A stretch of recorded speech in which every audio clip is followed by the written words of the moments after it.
I can also tell you that as of now, I have enough data to tell you that, look, was Carson Wentz playing poorly? Yes, he was playing poorly. I don't know if you had to bench him, but you had to try and change some things. You had to try and fix some things. And their way of changing or fixing some things was very simple. They would bench him, play Jalen Hurts, and then figure it out in the offseason. Over the weekend, two things happened, which were, to me, both curious and telling. Those two things, in no order, right? Those two things that happened were, one, it was reported that Doug Peterson would return as head coach of the Eagles. And two, someone close to Carson Wentz said that the relationship is beyond repair with him and Doug Peterson, and he wants to be traded. Now, my guess is this is just an educated guess because I've been doing sports for nearly 20 years. I've been following sports for 40 years. My guess is that at some point it became a him or me thing. Wentz is like, look, either I go or Peterson goes. And they said, Peterson's coming back and we'll figure it out. And Carson Wentz is like, nah, he bailed on me. I'm out. That's a reasonable thought. That's, to me, what's most likely to have happened. Most likely. And so with that in mind, I think I know what happened yesterday. Look, Jalen Hurts is not good enough. He ain't going to be good enough this year. He ain't going to be good enough next year. Maybe you could design a system around him which limits him, whatever. But what he has to do more of, it's not like it's not like Mitch Trubisky where we only had 14 games in college. He started as a freshman at Alabama, got beat out by Tua by his junior year, and his senior year he spent at the University of Oklahoma. And everybody has the same experience. Like him, he's a good leader, he's solid, he's tough, he can move, he can throw, but he's not a progression guy, he's not crazy accurate, and, you're better off just some read option, one read, and if you don't see it, run. And that has a short shelf life as a starter in the NFL. He's a really good backup, and he can be a good Taysom Hill type. That's what he can be. And Alabama experienced that, and Oklahoma experienced that, and the Eagles have experienced that. And we have enough games and enough data to sit there and go like, yeah, okay. So here's Doug Peterson saying that taking the L on coaching. Yes, I was coaching to win. Yes, that was my decision solely. Nate has obviously been here for 4 years. He deserved an opportunity to get some snaps. And if there's anything out there that thinks that I was not trying to win the game, Ertz is out there, Brandon Graham's out there, Darius Slay's out there. All our top guys are still on the field at the end. So we were going to win the game. So look, I don't think they were tanking. I don't. And I'd like to think that they weren't tanking for one draft spot, and that's why they didn't go for the field goal when they're down 17-14 on a fourth down, because if you've watched the Eagles, they have gone for it on fourth down, I believe, more than anybody else in the league. And since Jalen Hurts has been there, that's kind of been the secret to their success. With that said, you kick the field goal there. And I agree. I understand he wanted to get Sudfeld in. They've liked Sudfeld. But you put him in an impossible situation. Right? The offensive line is not protecting. They didn't protect Wentz. What makes you think they'd protect Sudfeld? You come in, you're 3 points down, and you any sort of momentum or good feelings you have. And look, Jalen Hurts couldn't help himself, but he got caught, bad-mouthing the decision over on the sideline several times on video. The mistake wasn't playing Sudfeld. The mistake was when they decided to put Sudfeld in. Right? When they decided to put him in. You put him in the second quarter. You put him in the first quarter. Look, if you watch what the Cardinals did, right? The Cardinals tried to have their backup quarterback win the game. And then late, they were like, man, we really want to win. Let's put Kyler back in there. It didn't work. It was kind of a disaster, but whatever. They got the backups a look.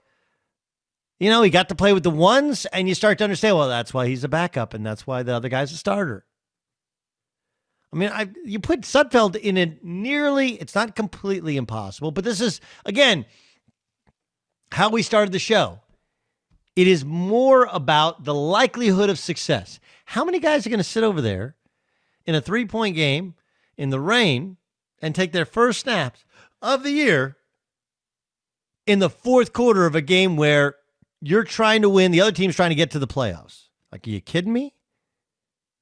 Here's Howie Roseman, GM of the Eagles. This has been a disappointing, embarrassing, frustrating season. Obviously, what we've done here, when you win 4 games, that's on all of us. That's on me. We have really good people here. We have to figure out how to fix this and get this back on the right path. This is what Howie Roseman said about Carson Wentz. I don't think it's a secret that we moved up for him because of what we thought about him as a person, as a player. We gave him that extension because of the same things. And so when you have players like that, they're like fingers on your hands. You can't even imagine that they're not part of you, that they're not here. That's how we feel about Carson. This is Doug Peterson on the Carson Wentz rumors about their relationship being fractured. You know how I feel about Carson Wentz. I've got the utmost respect for him, and I feel like that we can together get these things corrected and get back on track. And that's my mindset going into the offseason. And all this other stuff, I believe, is just sort of what's out there. I haven't really seen any of that stuff, so I still have total faith, total trust in Carson Wentz and myself together to get the job done. All right, here's the Trent Dilfer is going to join us upcoming. Okay, Trent has been in all of these conversations, rumors. He's been benched. He's been the backup and the starter. This is my best guess, which I haven't heard. I've listened and watched TV shows, and no one said this. Did you guys see the video of Zach Ertz and Jason Kelsey talking to into like 1:06 in the morning that Wentz wasn't in the locker room and they're all out in the field and those three were talking in the rain? What happened yesterday? The Eagles lost. The Giants lost a playoff shot. But you know who won? Carson Wentz won yesterday. And my guess is, when you hear, this is an educated guess being around sports, when you hear what Howie's saying, when you hear what Doug Peterson's saying, when you look at that video, you understand that Jalen Hurts ain't good enough, that Nate Sudfeld ain't good enough. The Eagles are sitting there going like, look, we trade him, we kill our cap. We don't have the quarterback outside of Carson Wentz on our roster, and it would be incredibly difficult to find another quarterback in order to replace Carson Wentz. And between the play calling, decision making, Doug Peterson did not look great last night. Was it his decision to play Sudfeld? No. Was it his decision to play Sudfeld in the fourth quarter? Yes, right? I'm sure he was given the edict, play him, and then figured out how you're going to do it, and he did it at a bad time. But that thing looked like a clown show. And you lose the locker room. And that's a great opportunity for Carson Wentz to get it back. And my guess is that Kelsey and Ertz are sitting there going like, bro, I'm just telling you, you should stay here. You should fix. You won tonight. Basketball players talk about this all the time. You get taken out of the game and somebody will lean over to you and go, don't worry, you can't win without you. And you know what? Doug Peterson cannot win without Carson Wentz. Doug Gottlieb Show, Fox Sports Radio. All right, Trent, so here's my hypotheses on last night. Trent Dilfer's a Super Bowl champion. He's a quarterback savant, okay? I think Wentz won last night. I think last night, like, Jalen's a good story. We saw Jalen's ceiling, right? He just from the pocket, he that ain't it. Then he throws Sudfeld in there, just terrible timing. I know you wanted to play Sudfeld. Why you wait to the fourth quarter in a close game? I don't. The field goal to me was that not taking the field goal was more problematic in terms of we were trying to win. And I know they've been going for it on fourth down this entire time. But when I saw the footage after the game of Jason Kelsey and Ertz talking to him, and when I hear what the Eagles are saying today, and I know sometimes press conferences, post game, whatever is lip service. I think Wentz won. They can't trade him for the cap. They don't have the quarterback, on that roster. Like, they're kind of screwed, and they kind of have to swallow their pride and make it work with Carson. Am I crazy to feel like that's what happened last night? Not at all. I don't think you're crazy at all. I hadn't thought that deeply into it. Makes a ton of sense to me. I also think that was not Doug Peterson's decision. I think that was an organizational decision, maybe for the reasons you're saying.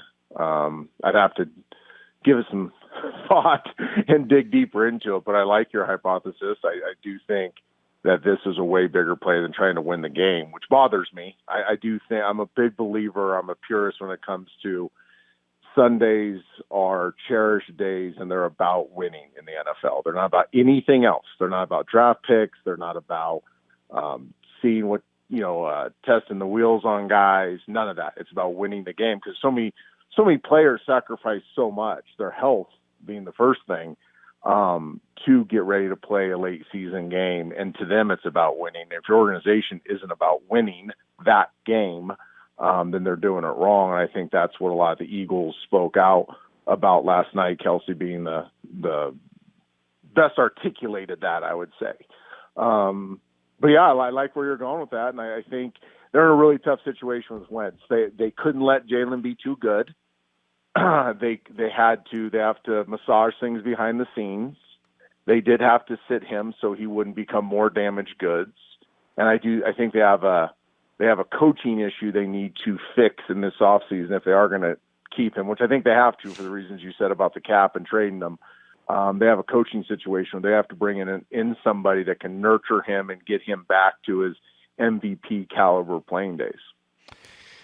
Doug Gottlieb Show here on Fox Sports Radio. I know you're a Tua fan. You've told us before. Look, full disclosure, I've worked with him. I'm biased. I think but I'm waiting. I'm watching, and I know there's been reports that are now disputed that Chan Gailey was let go. Why is he struggling so? Well, let's have a conversation about this as friends, because I'm open to why people in what he had 9 starts. Am I right there? I think Yep. he was 6-3 as a starter. Why would you even have the conversation? Like, did you see a panic? Did you see it was too big for him? Because I see that. There's rookie quarterbacks that are, let's say, first 2 years. Guy comes in, he's green, he plays, you're like, ooh, he just doesn't have the poise. He doesn't have the stuff to play the position. I can see that. But at any level, what was it about Tua's play that makes you think he can't be a big-time player? It just doesn't feel like there's pop. Like there's just not a. It's the je ne sais quoi. Like, I don't know what. It's like, look, maybe it's the Herbert thing, right? Herbert makes some throws down the field. Herbert does some athletic things. I was under the impression that Tua was above and beyond intellectually in terms of football feel, and he's almost like a Jedi in how he could move safeties with his mind, right? And I don't know, he just looks little. He doesn't look like his arm's particularly strong. He looks accurate, but not so accurate that he can make up for the other things, which aren't. Where is the plus on the, it's like a pitcher, plus fastball, plus curveball, plus whatever. He's got all the basic tools, but none of them appear to be A's. They all appear to be B's and C's. And okay, I watched every snap he played this year. I could understand that. I could justify it with the offense they're in. I could justify it with the talent, the lack of talent he has. I mean, I went because I didn't even recognize these names, and I follow college football as close as anybody. I didn't even recognize their wide receivers when I searched their roster by wide receiver, except Devontae Parker, who's become big and heavy and kind of heavy-footed too. He's no longer a twitchy down-the-field guy. He's falling on under routes, causing interceptions. They have a fantastic tight end in Gesicki. I mean, he's going to be in the next 3 to 4 years in the Kelsey Kittle, the guy out of Oakland category, where he's just a dominant playmaker. But their starting tailback was a 6th-round pick out of Washington, right? Yeah, I mean, they don't have playmakers. They don't have a system that allows him to do those things. Me and you were texting yesterday. I'm guessing, I don't know this, I'm guessing they don't practice any down the field stuff. Your arm as a quarterback is much like a golfer, and I think I use this on text with you. If all you're doing is hitting wedge shots during the week, you can't expect to have speed with your driver swing. And I remember this in Tampa with Mike Shula. we would never, when I say never, we never threw the ball past 15 yards in practice, ever. And I'm guessing they're doing the same thing where everything in practice is RPO, underneath, intermediate, and he's not getting the arm care, the explosion with his arm care during the week of practice. Because I agree, his arm, when he worked with me, he had a fantastic arm. I mean, he was ripping balls coming off the hip injury that I couldn't believe.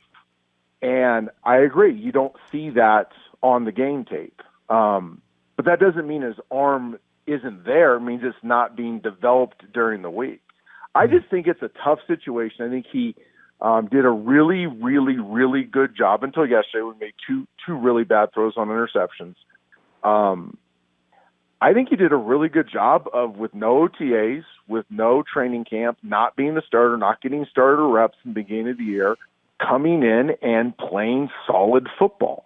He didn't flash like Herbert because he wasn't given the chance to flash like Herbert. Yeah. And also done other guys. Herbert's got dudes around him, right? Like he's got Keenan, he's got Mike Williams, he's got a big time tight end, he's got a great pass catching. You know, like their issues are offensive line and losing close games, not the overall offensive talent. The way that the Dolphins were built with their defense, right? They have a defensive coach, and he put all the toys on defense, right? And then he put a quarterback in on offense. Like you go figure it out.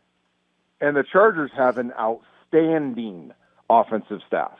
That's one of the things I was a little surprised Lynn got fired. I know the record the last 2 years, but that offensive staff, I mean, they are coveted around the league and in college football. So Herbert had the benefit of really, really fantastic play design, really fantastic training development during the week, and playmakers up the yin-yang on Sundays. So it's hard to compare the two. And here's my biggest thing is, like, what if we were to make these knee-jerk reactions about Drew Brees when he was a rookie, Peyton Manning when he threw 782 interceptions as a rookie, Eli Manning I can go on and on and on about rookie quarterbacks that are going to be in the Hall of Fame that were terrible. I played against Drew his rookie year. It was like, ooh, gosh, I loved you at Purdue, but you look little and overwhelmed, and like, this is too big for you. This is Drew Brees. I mean, we played against Peyton Manning as a rookie, and it was laughable how many times he threw the ball to the other team. It was like a competition in the secondary. Who's going to catch the most balls he throws to us? Brett Favre is, I mean, I go on and on and on about rookie quarterbacks that didn't have the Twitter ridiculousness overreaction to judge them after 9 games. I mean, listen, I know it's no longer 40 games to judge a guy, but I think we got to give these guys 30-plus starts and see their programs develop before we can even make any long-term judgments on them. Okay, Justin Fields. What? Yep. How should we react? Again, I know it's just one game, and I know that Clemson's defensive secondary is not strong, and their safety play was awful. But that he showed everybody in terms of toughness, right? Take a licking and just start throwing bombs. What's your takeaway in terms of overall after watching him destroy Clemson going back to last weekend? No different. My comment's always been the gap isn't as extreme as everybody says it is. Everybody got on the Colin especially that Lawrence is this generational, once-in-a-lifetime prospect. Best maybe ever. And I'm like, he's really, really good. He's fantastic. He is really everything you're looking for. But there's some stuff there, too, that you go, ooh, he still needs to develop a lot when he gets to the NFL game. And I said the same with Justin. The gap just isn't as big as everybody says it was. And I think that's what you saw in that playoff game, that the gap isn't that big, that there's going to be some people, and good quarterback people are going to, I like the flavor, the Justin Fields flavor, more than like the Trevor Lawrence flavor. They're fantastic athletes. I think that's the number one thing, is both of them are elite athletes. They have the stature, the joint structure, the size, the broadness, the muscular structure to last.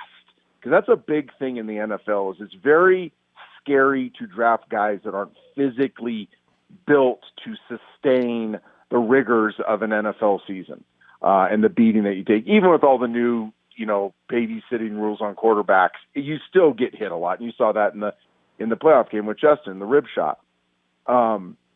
It's going to come down to how advanced are they right now, because we expect these rookies to come in, play right away, and win 10 games within the first 2 years. What Justin showed in that game is that he's more advanced than people were saying. He got deep into progressions. The 2 touchdown throws on posts were kind of backside feel reads, I would say. You're reading one concept that the play's designed to throw, but if you get that safety's kind of cheating, or if he's flat-footed, or if you priff him and he's not really involved in the post, go ahead and take the shot. Both of those were plays like that where he intuitively felt that post and then made big throws. He made some really good third down throws. He made a throw, I just watched the game tape, all 22. I think it was the first or second series throws a hook route with some pressure in his face. He comes from middle to alley to hook. That's his third read to complete the hook. So he did some things that were more advanced than people thought. A Dilfer long-winded answer of saying they're both fantastic prospects. I don't think you're going to be wrong with either one of them. It's just, what flavor do you like better? It's like, I use the ice cream analogy all the time. Ice cream is awesome unless you're lactose intolerant. Yeah. It's just awesome. But I'm a mint chip guy. You might be a Rocky Road guy. I don't know. I like mint chip better. I think that's going to be the discussion. Cookies it comes down and cream. To Lawrence and Fields. Cookies and cream or cookie dough ice cream the cookie dough is solid. Yeah. Yeah. Or butter pecan depending on your part of the country. Yeah. Like, all these things are good. Trent, I hope you had a happy New Year. You still up in the mountains? I am, and the only reason you didn't get the invite is because we had some sniffles going around the house, and I get it. I appreciate we got some sniffles. All right. Hope you guys are healthy, and we appreciate you joining us.